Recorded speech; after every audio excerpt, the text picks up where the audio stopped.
Congresswoman, who was the president during World War I?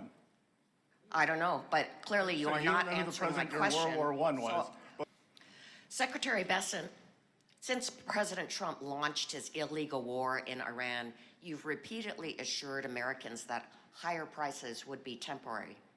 In March, you said Americans should expect only 50 days of temporary elevated prices. Secretary Bessent, it's been almost 100 days and inflation is at a 3-year high with no indication of going down. In May, you said help is on the way when it comes to skyrocketing gas prices. A month later, Americans are still searching for the relief you promised as they pay more than double at the pump than what they paid before the war started. Later that month, you described rising inflation as a very limited spike. In reality, for the first time in 3 years, inflation is outpacing Americans' wages, and Americans' saving rate has dropped by half since last year.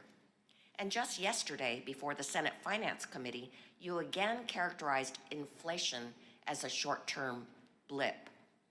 Recently, President Trump proudly claimed that he doesn't think about Americans' financial situation when it comes to the war with Iran. So I want to ask you, Secretary Bessent, do you agree with President Trump that you also do not care about Americans' financial situations? Congresswoman, who was the president during World War I?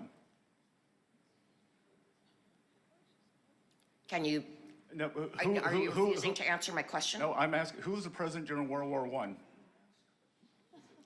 I don't know, but clearly you are not answering my question. During World War I was.